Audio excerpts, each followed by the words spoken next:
And welcome back, everybody. After a hiatus, we are back. We'll get to that in just a moment. But of course, before we get there, it's been a bit, so we got to introduce ourselves once again. As always, I am your host, Armin.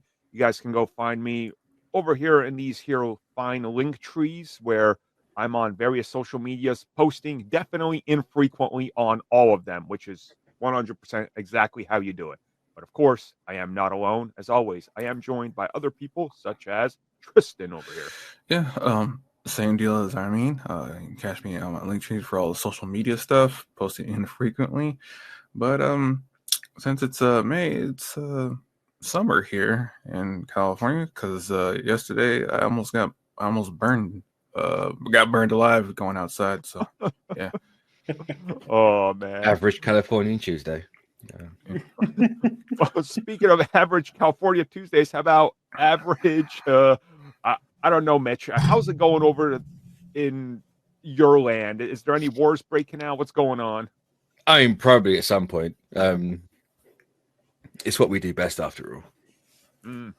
I just like how there's that that 100 guys versus one gorilla is evolved into 100 Americans versus 100 Brits. Oh yeah, it's like, guys, pick a different country. We will absolutely dog walk you. Please. We have bad weather and no mental health services. We are constantly mad.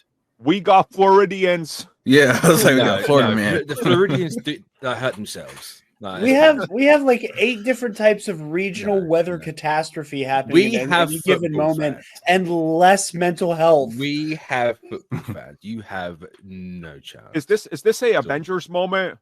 We got Brits. We got a Trump. Yeah, we are a country of centuries. That's what we are. That is false. We are false. We colonized half the planet, most of the planet. It's true. What has America done? It's an actual interesting fact that every other day a country celebrates independence from Britain. It's the most celebrated holiday in the world. It's absolutely crazy. What's America done? No. I'm just saying, like at minimum 7 Waffle House regulars or employees put into that team. At that point, you're basically dropping the Jedi Council level of power. No. We've also got year 7s. You have no idea. Year 7s will mess you up. They know no fear. But you can find me in the link trees.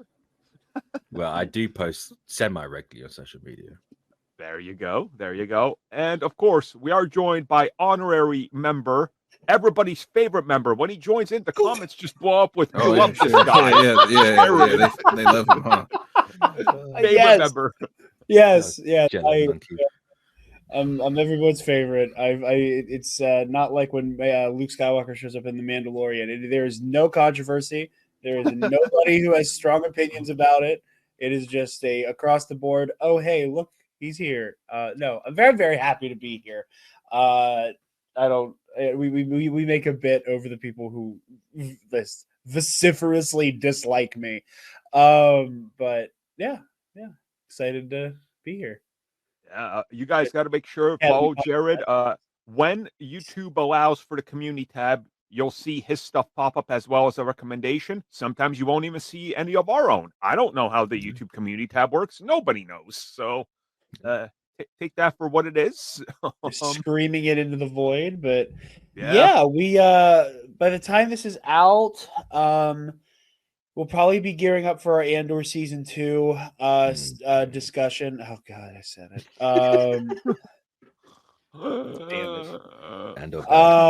So yeah, we'll be talking about that. I won't get into it here because I'm not awake enough to have that fight. But yeah, we have our Thunderbolts review out. We also did our May the 4th special where we took a 20-year retrospective on Revenge of the Sith.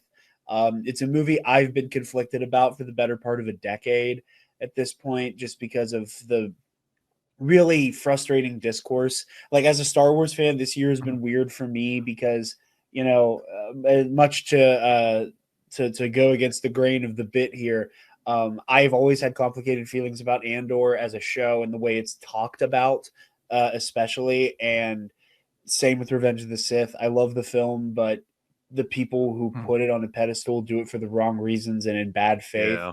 So like I always feel some kind of way about those two projects, and I've kind of come away going, you know what? The fan discussion is useless. These are great.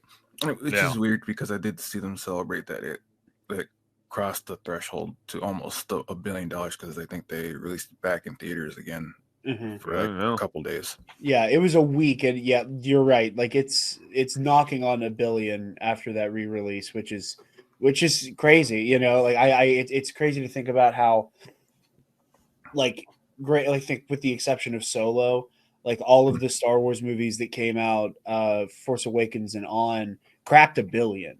And that is not the case for every single Star Wars movie, which again, you know, adjusting for inflation, all of that, it's, you know, it's a thing, but like, it's just crazy to think about how like those movies I know are $1 billion movies, like the entire sequel trilogy and Rogue One. I think even Solo eventually cracked $1 billion. I might be wrong, but I think I know no one watched it, so how would it? You shut up. I mean, okay, I've seen the numbers. If we combine merchandise and everything, then yes, it cracked $1 billion. But... And that was all you. Merchandise is the new issue. That's for inflation. Yeah. Look, I'm the Solo resident Star Wars show. People walk into my house. I've seen people be like, "You have like multiple Solo shelves?" Yes, I do. It's like the break out the fine china memes, but instead of like nice like crystal glasses, it's just all of the Denny's cups. Bro, I have Solo coasters. Oh yeah. Oh. Yeah, I mean, I'm just out here hoping the Childish Gambino Lando movie actually happens because I need more Childish Landino. Same, honestly. So I guess without further ado, what we're going to do is end up getting into the main show. Again, sorry we took a couple weeks off. It was a bit complicated. We pre-recorded a second episode, and then I went to Japan for 11 days. I came back. I got messed up with the time. And then Thunderbolts was hitting. I'm like, well, I want us all to see it so we can talk about it. And then we didn't all see it in time. And I'm like, well, screw it. We'll just save it for normal. And we'll release it this weekend. So the podcast is now back per normal the time and schedule, I hope. So that's a better excuse than he woke up 3 hours late on Monday. That's true. That's true. I'm trying to cover no honor among thieves with Mitch. No, here. none at all. None at all. Not when Mitch has been awake for like 20 minutes. No. Fair. So without further ado, what we're going to do is get into the main show with our first topic. So, Thunderbolts officially released, and now it's been, at the time you guys are hearing this on Sunday, the second weekend will be wrapping up, but we're going to talk about the first weekend, the box office, and everything like that before we get more into the discussion about the film later on in the show. So, the box office is good, not great, or great, but like... Yeah, it's weird for this one because people thought this would bomb, and I think it made like over 160 million worldwide, which it's not like astronomically like amazing, but it's good for this because people thought it was actually going to bomb. But with the reviews from critics, it's one of the highest rated MCU movies currently, so it has something going for it. So that's where we're at with this. Like, I just want to look at the numbers again before we did this, and like 165 opening weekend. And again, the messaging behind the film is weird because is it doing less than Captain America? Yes. Is it a better film? Yes. So like, I think you got to take that into consideration when it comes to the box office as well, and realize that at some point the reception is going to be better than, the numbers it does for carrying it. Like, go back to primarily phase one. The Incredible Hulk, the reviews were middling and the box office was trash, which is why you never got a sequel. Captain America and Thor reviewed in the 70s and made like 400 million each. Warrants a sequel. So we're in that situation with Captain America and Thunderbolts, and I think Thunderbolts is clearly way ahead of Captain America in terms of every metric you put it on besides box office. It's like, it's just it's how it's going. I don't know. Yeah, I was gonna say, Jared, what's your take on this whole box office and result? I mean, for me, I have on my show, I have stopped putting like weight on the box office discussion simply because like I think sometimes it bogs down conversations about the actual media and that's just a me thing. I don't think there's anything wrong with discussing it. But when it comes to like what to expect with this film's performance, I think one has to keep in mind that like if this movie is to be compared to anything and box office expectations for it, it's the Marvels. Because this movie is primarily centered on characters from Phase 4 and on when they were introduced, and like a handful of characters who started in television. Yeah. So with that caveat in mind and the expectation of, okay, we need people to buy in despite having to go, have they seen Falcon and the Winter Soldier? Have they seen it since, pardon me, I'm yawning because we're all exhausted. Yeah. Have they seen it since 2021? You know, so I think there's a lot of outside factors of, are you familiar with this? You know, that bar to clear, especially those like snippets of I think it was a Wall Street Journal article with the whole, like, you know, it made it hard to create new Marvel fans thing, which I don't know how much I buy that. But, so I think that like Captain America, you know, I mean, I saw you posting before about how like, you know, Captain America was getting called a flop when Thunderbolts is performing exactly the same way. And was, you know, like, oh my God, I can't believe it pulled it off. You know, whereas, you know, Captain America, the name cachet carries it a lot. Yeah. Thunderbolts asterisk, not as obviously recognizable a name. And it's a lot of characters who were introduced in Black Widow, Falcon and the Winter Soldier, Hawkeye, where like all of these people are showing up from previous Phase 4 projects for the first time. Like I think one could say that this is arguably the first sequel to a Phase 4 project. Right. Yeah. You know, in a weird way.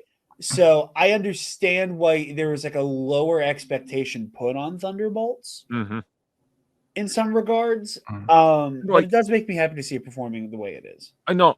I will. You know, I was obviously just trying to start a conversation, being like, "Oh, it's doing, you know, Captain America," but Captain America has a, you know, problem. And when going to see Thunderbolts again, opening night, I always try to talk to a couple of the people that are always there that I just know from the theater. A lot of them were legit like, I had no idea who the Captain America guy was. Again, a lot of people don't watch the shows, and one thing I really took note of was, I was like, well, I saw you guys for, you know, Captain America. What did you guys think? Almost everybody unanimously said that was an Incredible Hulk sequel. And I was like, yeah, it really was. Like, they just threw Sam in there and wanted to make a Hulk sequel without Hulk. And they were like, just you know, do this. I think, again, that was a problem with the film. There's a lot of perception problems. Where Thunderbolts, like you said, it has all these pieces of TV that are converging. And maybe that held it back, but I also think that helps because it's introduced people to a lot of cool characters. I will not be surprised if, like when Daredevil Born Again hit, all the Netflix shows rose on viewership. This is probably going to raise, you know, eyes on some of the projects. People are going to be like, hold up, I need to watch this Falcon and the Winter Soldier. What's this bootleg Captain America about? So I'm like, yeah, it's all going to pay off in the end, you know? So, yeah. It's also an Ant-Man sequel as well. Yeah, that. Yeah, no, but seriously, I think that is what makes Thunderbolts kind of like a bold thing, and it makes its success at the box office.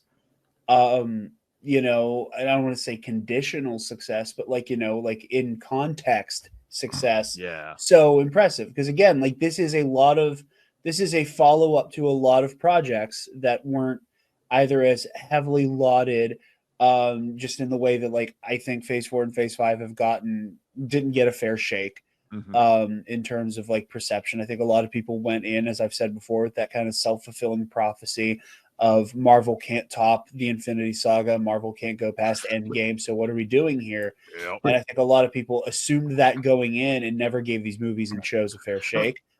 I mean, I agree with your take, because from a lot of reception from the casual crowd, it's usually one thing is that they want that payoff from the Infinity Saga right there and then, instead of having it built up over time with new characters. They want that instant gratification with these characters when you have to get to know who they are and what they want. And I guess with this move, with Thunderbolts in particular, that you're starting that with characters that have been in TV shows that people might have want to go back and see where they came from, and where they are then to where they are in Thunderbolts, and what they want to do in the future. Yeah, I just think that's Cap's problem as well. Well, not problem necessarily, but the start of the setup for Sam being Cap was Endgame, and that was what, 2019. Yeah. They waited 5 years to put that movie out. Well, People either forgot that it happened, or no, they didn't forget. But yeah, I just think it's really cool to see this movie. Again, it is characters from television, characters from Black Widow, and a character from Ant-Man and the Wasp. Like, it feels like some of like the redheaded stepchildren of a lot of like the MCU, like all having a moment and just getting to kind of reclaim, going, no, like these stories are worth giving a fair shake, and let us prove it to you. Yep. And that makes me happy, is seeing the film be successful because of who the film is built off of. That was my feed the cats alarm, even though I already did it. My fault. No, I agree with what you're saying. So I just wanted to focus on the box office talk for a little bit, because we're going to jump on to more important topics here, and we'll be back to talk about this film in just a minute. But since we're talking about TV, or we're talking about TV for a bit there, let's talk about a follow-up season to... Well, okay, we're not getting a follow-up season. That's what I should lead this with. No Hawkeye season 2. As Jeremy Renner revealed, Marvel and him were in discussion, and they said, take half the pay you got the first time and we'll do it. And he was like, no. And okay, I just want to preface this. If he would have agreed to half pay, that means that they can lowball him half pay for every single future appearance, including the Avengers films. He was in the right to say no matter how you look at this. That's the end of it. And it's like, I also don't think that Hawkeye is cancelled. I think they're either going to do the show without him, and it's just going to be the Kate Bishop show, which fair enough. Fine. I think she needs to stand on her own at some point. You can't always have Kate Bishop with Clint, or they're going to come back to the table, and we're going to get it with him regardless. I also really hope it's not a case of, well, you nearly died, so we can't risk the insurance, so we're going to lowball that. That's the really pessimistic take for it, I think. But I think it's just more a case of, we want to cut back on spending on everything. So I feel like if they bring him back, they're going to be like, how about you take half pay, but you're only in half the show now, or something like that, That's what I'm curious about. That when I first read this story, because don't get me wrong, I'm not here to go to the mat for a bajillion dollar company, but like, that sounds crazy that they were gonna have his salary. And I do think it may have been a I would hope that it's like, oh yeah, like this is going to be mostly Kate's story, since you were here to kind of like Obi-Wan Kenobi her through the first season. Like, you're going to kind of fall into the background a little bit while she goes on all the adventuring. And I wouldn't be surprised if Jeremy Renner isn't in the shape to be doing all the Hawkeye, stunts and being a part of the action. It's a little bit like that, but for what people don't know, or the casual crowd, is that a lot of the stuff is about egos and politics. So if they can try and get you on a lower end deal, then it's more beneficial for them. Of course. And they can say, oh, I got such and such on a better deal, so you're gonna have, this is my idea, so you're gonna have to do what I say. And it's that's just what it is. And you have to, as a talent, you're gonna have to fight back to know your worth, and this is So- what you are going to Absolutely, be and he for. should fight for that check. He should Yeah. fight for that check. Jeremy Renner is a crucial building block of the MCU. Say A what you will founding about all the Avenger. Hawkeye memes. That's Yes, what he's stood a out to me. founding I was Avenger. like, what the disrespect? It's like, what? It's- Isn't he also the third one we had? 'Cause he was in Thor, right? Yeah. Yeah, because Yeah. he appears in Thor. Yeah. Did Iron think Man it's 2 come out Thor. before Thor? I can't remember. Yes, it did. It just like Because it would be like Okay. because it would be Tony, Banner, Iron Man 2, but that introduces Natasha, Mm. and so he then was in Thor. yeah. yeah. He was in But he was still- ahead of Captain America though, Mhm. which is something. Yeah. And Yeah. like I said, I think he should fight for a higher pay regardless. Mhm. Again, actors, artists, I don't care how high profile they are, or get that bag. They're still, even if it is a kind of fluffy job, they are still laborers for this billion-dollar corporation. And I do hope for Hawkeye season 2, and I hope for it to happen on amicable terms. The way the story is told, I'm curious if Mitch, what you and I were talking about with that, like, oh, maybe you're not in this season as much, was why it was cut in half. And he didn't mention that part, and it's part of like a public negotiating tactic again, in which Mhm. case, hardball the mouse. Yeah. Hardball the hell out of the Hardball. mouse. But yeah, I'm very curious about the circumstances around that. But if it means you don't get a Hawkeye season 2, I will be quite disappointed. I think ultimately, at the end of the day, it's to cover RDJ's pay for Doomsday. Yeah. Yeah. They got to 100%. cut corner somewhere, and who's an easy corner to cut? Unfortunately, it's Hawkeye. Yep. It's the sad, but that's kind of how I looked at it. I'm like, look, they're paying RDJ 50 mil per film plus back end. He's costing literally the price of every single other Avenger combined. So I'm like, yeah, if they're going to cut costs anywhere, unfortunately, it's the dude with bows and arrows that's going to get the cut first. It's like, And now you have 100% tariffs on Doomsday. They've got to cut something. God damn it. I'm going to tear up Another that reason why the area. British win, Trump said that James Bond's exempt from those tariffs. So See, there you go. Look at that. Yeah. Look at that. Currying favor Recolonization with phase Trump one. is definitely a great way to win us over, Mitch. Now, okay, Still part so of the plan. in this whole Hawkeye season 2, there's something else that stood out to me. He did an interview at the time we're recording this last night that hit, and he addressed the rumors that this was going to be a single location show. And if you guys remember, there was a rumor that this was going to be a show set in like a prison for its entire run, and that trick shot was going to be in it. So if they were to rejigger that, what if Clint is captured? Kate's got to do the entire tower herself to rescue him, and his brother Trickshaw is the villain. You could refix this story so he's not along with her.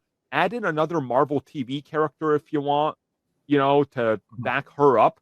Season 2 taken care of. So I do think that they're going to figure this thing out, but Sounds like a great opportunity to get Maya Lopez back in the mix to me. yeah, oh, that'd be great. Mm. That would honestly be great. That would, yeah. I'll be honest, I it took mean- me a second to actually remember who that was. I was like, oh yeah, Echo. That was me. That was me pushing myself to not just say Echo, because I had to I had to turn on Trivia Brain for a second and go real name. Maya I'm surprised you Lopez. remembered it then. Yeah. Oh, I'll reach through this screen. You haven't yet. It's fine. Oh man. But Yeah, no, so- that'd be an interesting premise. We keep getting threatened that we'll get these single location superhero stories. I'm having flashbacks to Ben Affleck's Batman. That was like, Oh yeah. the Arkham Asylum. Endless Horde mode. To be fair, Thunderbolts was almost a single location. True. Yeah. True. Literally Yeah. like two. We keep getting threatened with this concept, and eventually we have to get one, and then I mean, it'll considering become a new like subgenre. I was gonna say it has to become a thing because it's cheap and executable and it works. Like the Dread movie did it, and that worked wonders for yeah. it. Like it does work for it. And you can. It's a shame no one saw it, but great movie. Yeah, that's true. It's true. So, any closing thoughts on Hawkeye season 2 getting nothing. Just pay the man, Feige. Yeah. Your hair transplant is not going to cost you that much. You big bald. He's It's the going to go second time to. in 24 hours where I've heard Mitch just absolutely massacre Kevin Feige over his hair or lack thereof. Lack of. Like, just go to Turkey. Hair plugs aren't. I was going to say, go with John Cena. He went. He admitted it. So just do it. Just have him hook you up, man. Like, And why you not? know what? And that is called gender affirming care. It's true. That is what that is. That is what It's that true. is. I'm It's so true. happy to see. But it's for a Cena man, without it's the monk fine. cut. That's how it works, right? No. Yeah, Exactly. Exactly. Exactly. But yeah, I'm just happy to see Cena without the monk hair. Man, when that hat came off the first time, I was like, whoa. Peacemaker season 2 would have been wild if he's just going bald. You're like, what's wrong with you? He's like, that's the stress, I guess. Oh, okay, Peacemaker. It's your racist dad, I guess. The helmet is wearing away like the crown of his head. Tie that into the story. It fits. So there we go. That's it for Hawkeye season 2. But now let's talk about the new Avengers. So we're going to talk about in this just the new Avengers themselves and the connection to Doomsday because, hey, it connects to Doomsday. Surprise, surprise.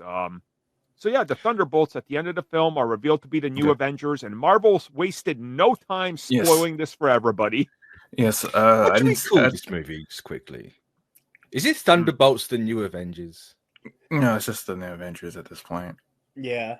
But is it? I mean, well, Like, that's is what there any that's what they're chance saying. that they dropped like the Because, Blu-ray or whatever? because and at have the time when they Avengers? revealed why the Asterisk was there and what it revealed to be the new Avengers, I didn't see the movie yet. And it's like, and it's in I know the area too, and I was like, wait, what? And then I look online and it's all surprise, surprise, they're the new Avengers. I was like, okay. And then after I saw the movie, and I was like, oh, so this is what they're doing. But it's okay. With that. One funny note is that Marvel Comics is doing the same thing where they just announced that they had the Thunderbolts Asterisk comic, and then now I think it's issue 2 or issue 3. They revealed that they are the new Avengers now. So, And that lineup is crazy for that comic. God damn. yeah, Is it Carnage there? I think so. Yeah, no, Carnage is there, yeah. it's Eddie Brock Brock. Carnage, Yeah, isn't it's it? Carnage. Yeah. Which makes it even weirder. Just like, Well, in his mindscape, the Carnage symbiote is like in a tuxedo with a hat and stuff. So who's writing that book? can't remember the top of my head because I just seen like some synopsis about what is going on. It's wild. Yeah, But yeah, it's just surprising that this is the way that they're going about the new Avengers because people thought there'd be something different. I get it. Like, I really do get it. And we saw the box office result from Monday to Tuesday, the highest Tuesday ever following a Marvel film, right after they revealed the title change. And I legit saw a couple people that were like, MCU bad since Endgame. They were like, oh, now I want to see this film. I'm like, of course you do, because it has Avengers in the title. Of course you do, you know? They knew what they were doing. I think it's brilliant. I mean, obviously, seeing the film get spoiled for people who didn't get a chance to see it is unfortunate. However, the marketing for this movie has been buck wild and great. I'm not surprised that the moment they were finally able to play about the asterisk card, the moment they could, because I think it then incentivizes audiences who were still skeptical, despite really good word of mouth, to then go, oh, by the way, this is actually an Avengers movie. Go. And I think it was brilliant. I think that, this is, I don't see people like, oh, like they're spoiling it for the people who haven't seen it. I think they are spoiling it to get the people there to see it. Probably. This is like this is the last like big trump card they had up their sleeve, is to go, this is actually secretly an Avengers movie, and look at all the good word of mouth and how stacked the cast is. And on that level, I do think it is brilliant to reveal it now. They've also been able to lean into it, with like the Avengers social media app adding like the copyright emoji. two of their names. I think they're playing this very, very, very cleverly. And again, I hate to see people get spoiled. I remember, back when Infinity War and Endgame and even like the Star Wars sequels, there was like always the social media, the official social media for those franchises, and a bunch of the actors would share the "hey, no spoilers" things. Because it's like, we all know the insane thing that you all want to talk about by the time you get out, but please keep it to yourself and give it a few days before we start openly talking about this. Right. And, I understand Marvel wanting to kind of cast the gauntlet here, no pun intended, with fans who have been skeptical and go, oh, you still think Thunderbolts is going to suck? It's the new Avengers now. Go see it. Right. So I am surprised, but I think they are I think they're playing the strategy very cleverly. I think that they've realized, because like I noticed, and I don't follow anything comic book on any of my feeds. There's nothing comic book. I like different stuff when I'm not into this, right? And I noticed, because one of my friends sent me, he was like, dude, can you believe this? It was the Tuesday before the film opened up in the United States. So again, this is 3 days before the film opened up officially in the US. YouTubers now are like, I would at least put the spoiler warning on there.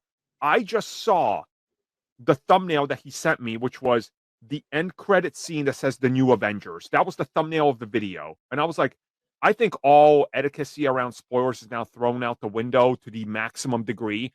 And people aren't even like mad about it anymore, like the giant spoilers. I'm like, it's just like, 6 years ago, 7 years ago, you would have to be careful. Now it's just like out in the open. Everybody's like, I think I don't know. Specifically for this movie, I think people don't mind it as much because now it's an Avengers movie. It's not some throwaway Thunderbolts movie because it has Avengers plastered on it. So we'll give it a pass on this one. Yeah, I find this whole conversation really interesting because I don't know if I consider the name change a spoiler or not. I really don't know. I know it's a plot point at the end of the movie, but if they just called this movie The New Avengers in the first place, obviously it's not a spoiler or anything, and they just carried like nothing has changed in the movie. They just called it that. Is it still a spoiler? That's The New Avengers, right? I think that calling this movie The New Avengers from the outset would have hurt the film. I think that going in there was such an uproar. I was part of it about these are MCU Thunderbolts and this lineup is out of its goddamn mind. That and even Yelena makes a joke. We all punch and shoot. There's only, aside from people who have like super soldier serum, enhanced strength and agility, that is superhuman. There is only one person on this team with like superpowers, not just like heightened strength and speed and stuff, but like Ghost is the only powered person beyond just I can lift heavy things and I'm faster than like the average elite athlete. And so I think going and calling this the New Avengers, people go, "What are you talking about? Red Guardian, U.S. agent, Ghost, there are Avengers now." I think people would have scoffed at it.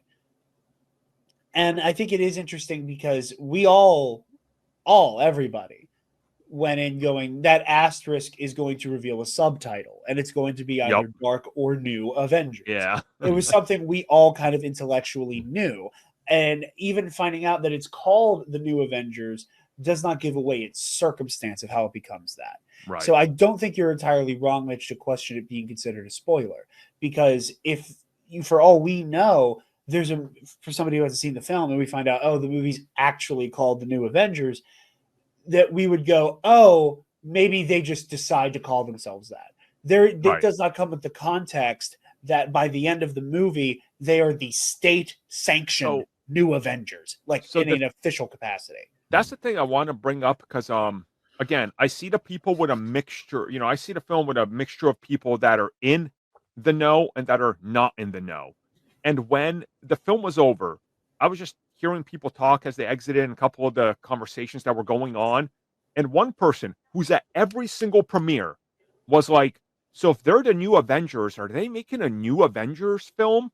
And somebody, like his friend was like, yeah, they're making Avengers Doomsday. He was like, what's that? And I was like, Oh boy. So I think they kind of like I think for the normies, and this is not an insult, I think they knew what they were doing, and there was definitely a marketing tactic behind Thunderbolts that they knew. And like bringing the conversation then to Doomsday, it automatically makes you question because I heard it a couple times. People were like, "So there's going to be a new Avengers film because they said they're returning." Right? I'm like, okay, so I think they understood the mission of how to sell it just enough to get people excited because when that Doomsday trailer drops, we know Doomsday exists. Mm-hmm. Most of the people that saw this film do not. They're going to be blown away, you know, like so I think that this was a correct call and that, you know, post-credit scene leading into Doomsday or a part of Doomsday now that we know because the Russo brothers directed it. It was the first thing they directed. Yeah, it was all intentional. Like it feels like, and again, as somebody who's loved many elements of Phase 4 and 5, it feels like Marvel is on the right trajectory again.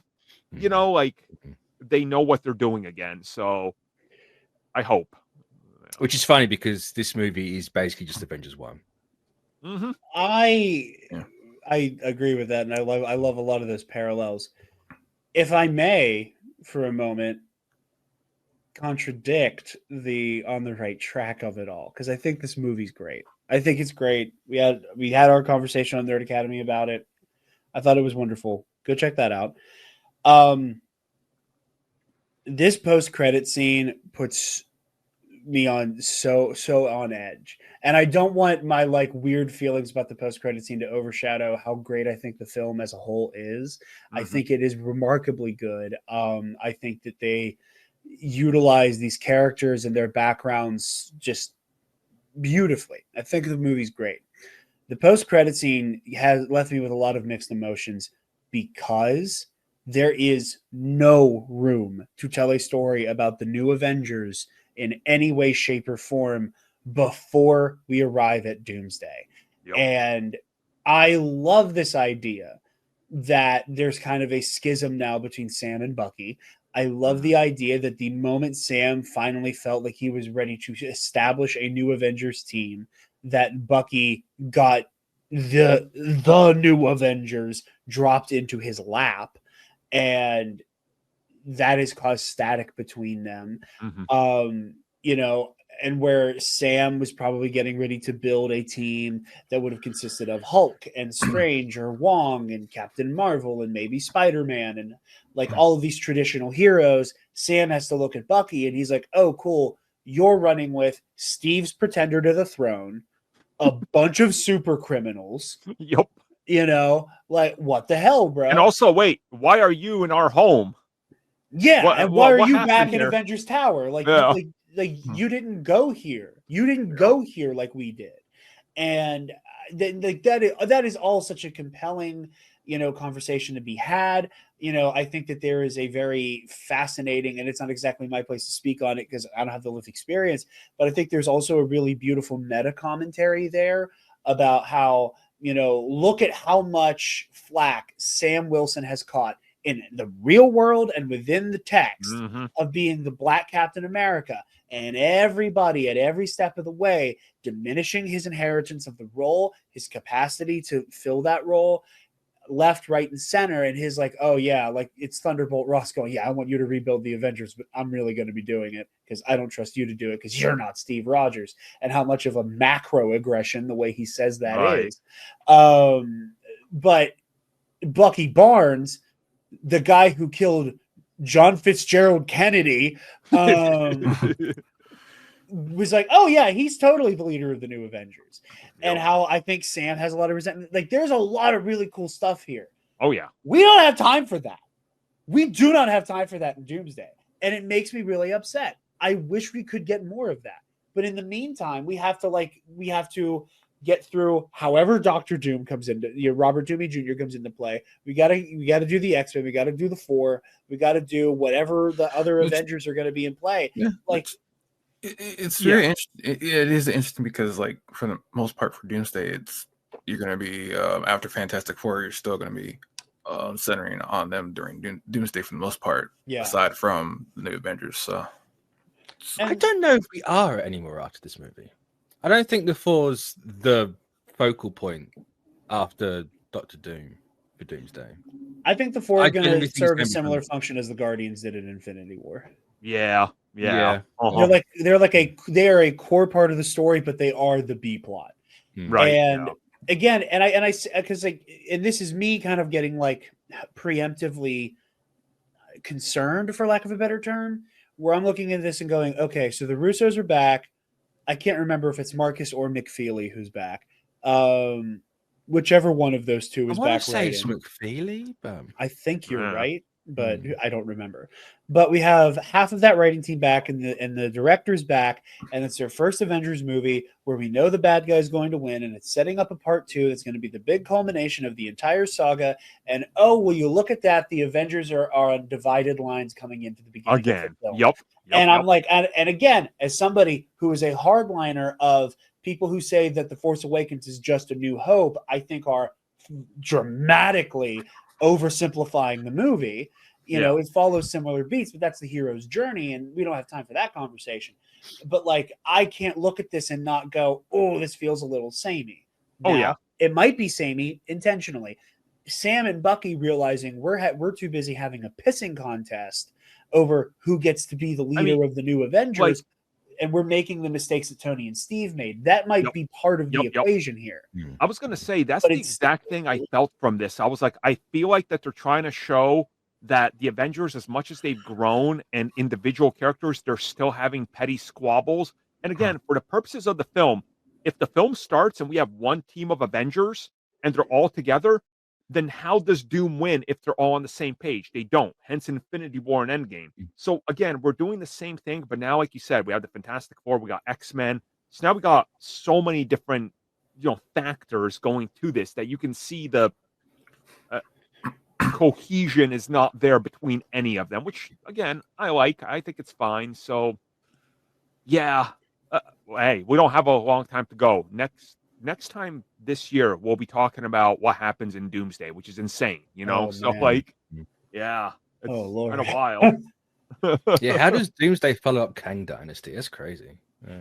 I know. I take it we all saw that movie, right? 10 out of 10. It's why Ricardo's not here. He ascended. Oh, yeah. He did, yeah. After his love for Quantumania, he couldn't handle anymore. I still stand by. He was too hard in that movie. Yeah. I remember when he saw that, our entire chat was just about 100 posts of Ricardo unleashing. I was like, "Oh, he liked that movie, huh?" He was not a happy bunny, that boy. So, look, everybody, we'll be back to more New Avengers and Doomsday. Stay tuned if you're a member of the channel. We will be offering up a giant spoiler cast. We're going to go into specific spoilers, so stay tuned for that. This was just a little taste of New Avengers and Doomsday, but our final topic. So this was a last-minute addition because we found out from Deadline. Marvel Studios saw the fan feedback to Thunderbolts, and since they got the Russo brothers back and they need to work safe now, the director of the Thunderbolts is number one in line, Jake Schreier, to direct the X-Men reboot. So, yeah, it was surprising with this, but not surprising that they're going to pivot really hard to the next 10 years. It's going to be more mutant focused. The next 10 years is just pivoting away from every mistake they made during the last two phases and saying, just do the safe thing and make it good. It's like, and you know what? After seeing Thunderbolts and what he pulled off, I mean, I trust he can do the X-Men, especially with a more grounded story, and I put that in quotation marks, like it doesn't need to be over the top. He can make Sinister or Arcade work. Like Arcade could be a perfect stand-in for exactly what they did with Sentry. It's like Arcade puts you yeah. Hell, let's go real out of our mind. Let's get Mojo with it. I was thinking Mojo as well. Yep. Truly, and that's the thing I love about this is that the reason I think he's an interesting pick is because Thunderbolts, it begins feeling like it's going to be some type of grounded, again, we all punch and shoot and we have one person who phases through walls, oversimplifying ghost powers, but it's so on paper, it's like, okay, like it starts out grounded. It starts out with these people who, for the most part, haven't really had a run-in with the more highfalutin elements of the MCU. You know, none of these folks, save for Bucky, none of these folks have been like running into gods and aliens and monsters, you know, and then out of nowhere we get like the Homelander-ified version of Sentry, which I know it's mostly Sentry from the comics, but that little dash of Homelander, perfect. I thought that was the perfect little extra sauce. But you know, so I would love that for X-Men, because again, like I don't think grounded X-Men works. You know, like I think like not as, you know, silly. You know, I think that I think aesthetically it'll look, in terms of costuming, more like Deadpool and Wolverine than it does, you know, the kind of like slapped together, you know, dingy uniforms of the Thunderbolts. But building to this idea of like, we're going to start at the kind of like a baseline level that everybody can agree on, and then build to something kind of just beyond our imaginations. You know, like the way that the Void operates, it isn't just incredibly comic booky, it is abstract. Yeah. In the way that those powers are presented, with like the voiding. You know, I think what he talked in the interview about how like it's shot from a specific angle, and it's like a second and a half to make that effect work, to get the little, you know, flattening effect. And I could totally see that working here with a Arcade, Mr. Sinister, Mojo. We could even get into the Shi'ar stuff with him, where it's like we start in like a quote unquote real world scenario, and just quickly build to something incredibly fantastic. And also, you know, you say that, but like what he showed me with the banter and conversation in this is that he could pull off like 16 to 25-year-olds in the X Mansion with flawless execution, as long as the script is good. Like the way that the banter was working in Thunderbolts, I could see exactly why Marvel would see the end result and people going, wow, that was great, and go, so he's got that down. The X-Men need that. You know, like, again, as somebody who grew up watching those X-Men films from Fox, which were loosely X-Men at best, when they hit the X-Men parts, it was those little moments about bickering and the characters standing out and clashing, and like, I think you need that for the X-Men. And I think that he is automatically the best choice, because let's be real, we're not getting Thunderbolts 2. You know, so like, yeah, X-Men is the optimal choice, I would say. Mitch, how do you feel about this whole scenario? I'm not entirely sure, if I'm perfectly honest. Because it's the same, going back to the Russos coming back for Doomsday, right? It's like, get someone new. I don't want everything. I don't want to fall back into the trap we had before of everyone going, it's just the same thing over and over again. You've got the same directors doing this and that.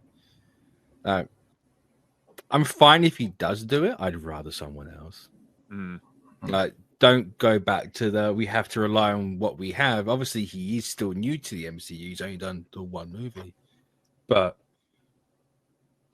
I prefer someone else. I think the biggest thing they need to do is prove that they have a bigger pool of talent, like in the directors and writers, than people think they do. Well, don't worry, if WB goes the way. I was gonna say, don't worry, if WB goes the way they're going, James Gunn will be back directing something for Marvel within a couple years. So, yeah. True. Yes. God, there's a universe where I would have loved to have seen a James Gunn X-Men.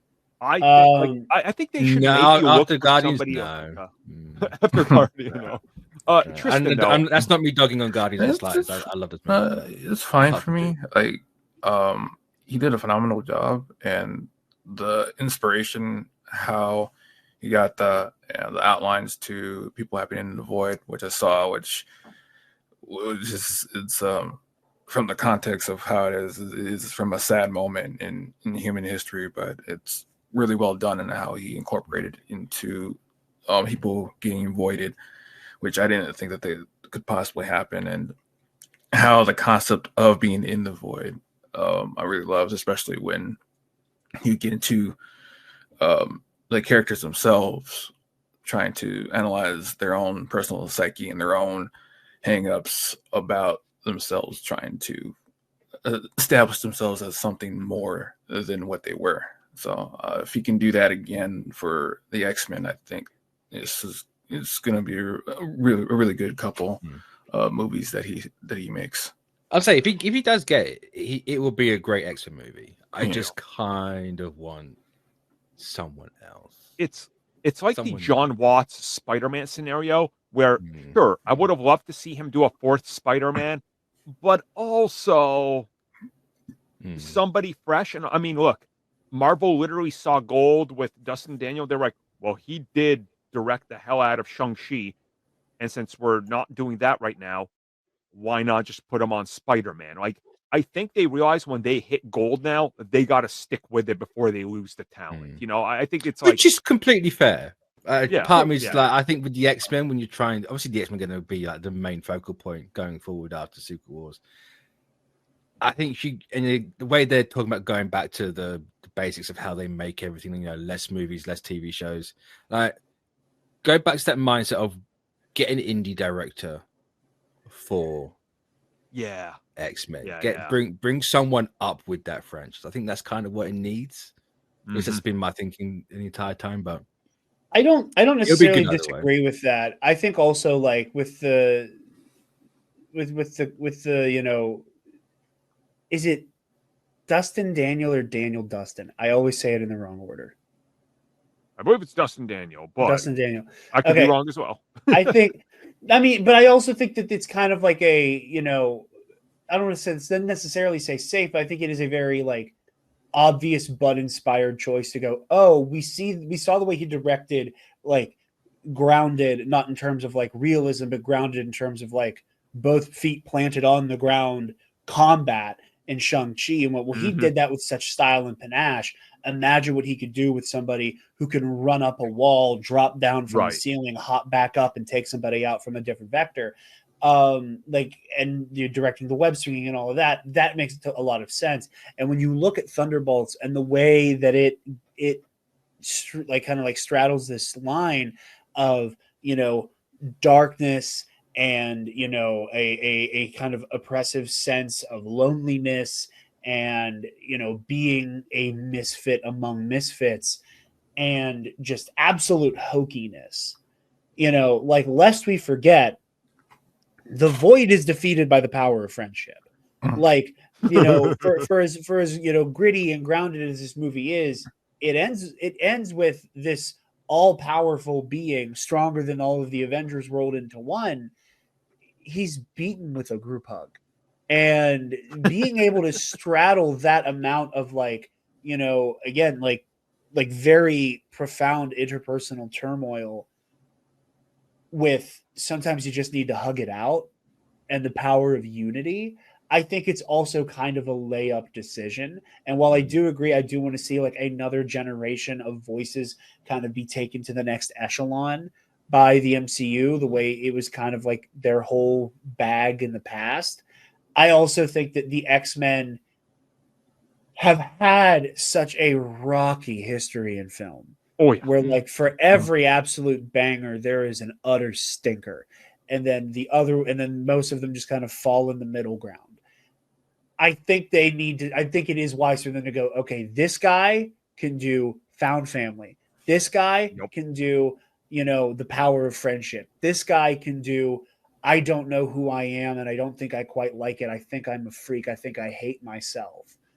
And those are ideas that I think will be core to making the X-Men safe. Oh, 100%. Yep. So as much as I agree that I would love to see like a brand new, like visionary come into it, this is a great pick. I mean, let's be real about this. They don't want to lose him to the Sergeant Rock movie. That's all I'm saying. They know Sergeant Rock will be $3 billion box office. That's what it's about. I just have to take a shot at Sergeant Rock. Even I'm like, well, I was going to watch it, but I'm not even a big fan. I said it the minute they announced it. That is this decade's. See, I can't remember the movie. Black Hawks. That's Black the Hawks, one. Yeah. Yep. DC every decade have that one movie they announce. That one movie. Where? And then it True. never happens.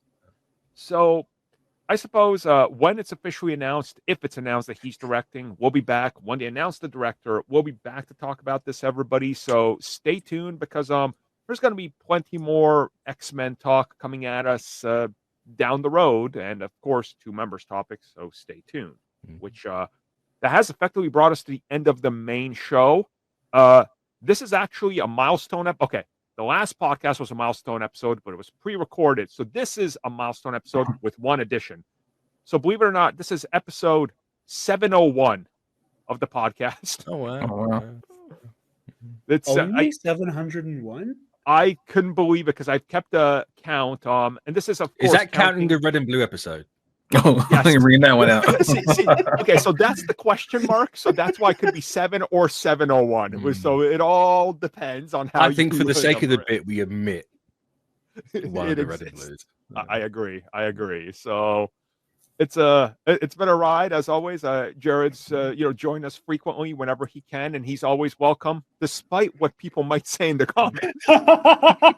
I'm welcome in this StreamYard call. I don't know if I'm welcome by the subscribers, but no, absolutely, man. Congratulations on 700. It's not the first time I've said it, and it won't be the last. That I was. This is Comic Book Cast is the first podcast I ever listened to.